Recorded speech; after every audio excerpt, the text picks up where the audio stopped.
जांच पूरी होने दीजिए।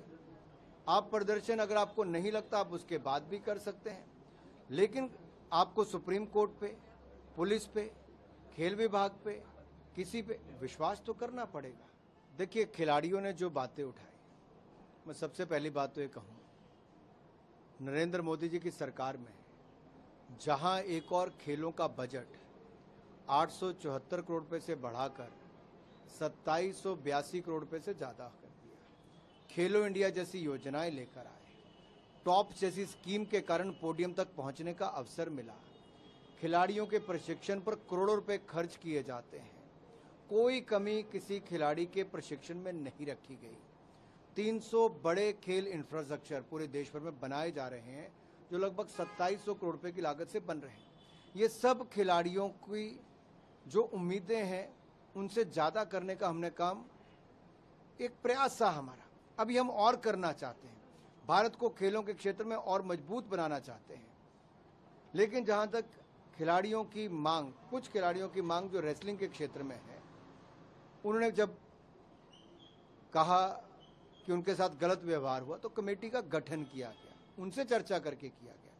रात के 2 बजे इसकी घोषणा हुई, कमेटी के मेंबर्स बनाए गए, उन्होंने एडिशन करने के वो भी किया गया।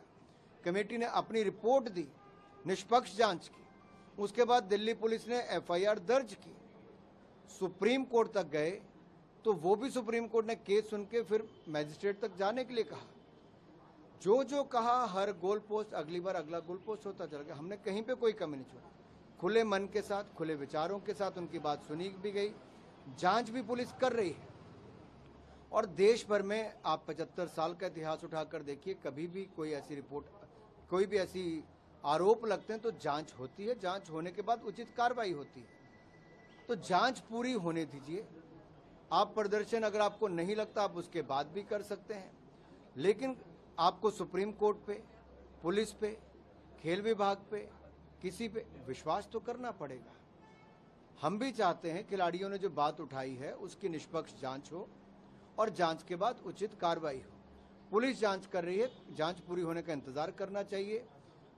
कोई कदम ऐसा नहीं उठाना चाहिए जिससे किसी और खिलाड़ी को और खेलों को और इस पूरे उसमें कोई किसी को नुकसान हो। बहुत सारे उभरते हुए खिलाड़ी अपना तैयारी भी कर रहे हैं, एशियन गेम्स आ रही हैं, बहुत सारे अभी जो ट्रायल्स लिए गए, हजारों खिलाड़ियों ने भाग लिया, हर राज्य के खिलाड़ियों ने उसमें भाग लिया और उनको चयन करके अब उनके कैंप्स भी चल रहे हैं। हम जल्द ही एशियन गेम्स में जो खिलाड़ी भाग लेना चाहते हैं उनके लिए ट्रायल्स भी करने वाले हैं। और जो WFI है, निकट भविष्य में उसके चुनाव भी होंगे, एक नई बॉडी भी चुनकर आएगी। तो मुझे सिर्फ इतना कहना है कि जो कहा, WFI के प्रेसिडेंट ने अपना स्टेप असाइड भी किया। अब WFI कोई निर्णय नहीं लेता है, जो इंडियन ओलंपिक एसोसिएशन ने कमेटी ऑफ एडमिनिस्ट्रेटर बनाया वो दिन प्रतिदिन रोज के निर्णय वो करती है। तो सब कुछ तो वैसे ही चल रहा है। आखिरकार जांच तो नियमों के अनुसार ही होगी, कानून के अनुसार होगी, और जांच पूरी होने के बाद उचित कार्रवाई भी की जाएगी। सर, पूरे मामले में जैसे कुछ संगठन या कुछ राजनीतिक दल लगातार इन्वॉल्व हुए हैं, इससे क्या आपको लगता है कि इसके पीछे कुछ राजनीति भी चल रही है? Politicisation of this protest. तमाम जो विपक्ष के नेता हैं वो बार बार संपर्क कर रहे हैं खिलाड़ियों से। मैं 2 बातें कहूंगा। पहला प्रश्न आपका है कि राजनीतिक दलों, मैं इतना ही कहूंगा, खिलाड़ियों ने स्वयं कहा था जनवरी महीने में कि ये प्लेटफॉर्म राजनीति करने के लिए नहीं है और किसी राजनीतिक दल को चाहते भी नहीं है।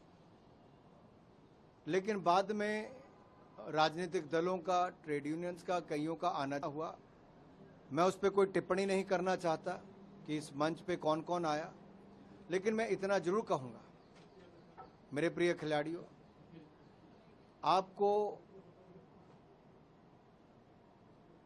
दिल्ली पुलिस की जांच का इंतजार करना चाहिए, विश्वास करना चाहिए।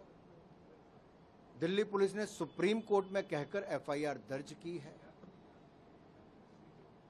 और उचित यही होगा कि आप जब तक ये जांच पूरी ना हो तब तक इस तरह का कोई भी कदम ना उठाएं जिससे खेल या किसी खिलाड़ी या किसी को कोई ठेस पहुंचे।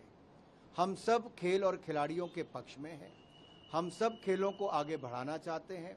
देश में खेल प्रधानमंत्री नरेंद्र मोदी जी के नेतृत्व में आगे बढ़ा है। न केवल बजट बल्कि उपलब्धियां भी बढ़ी हैं।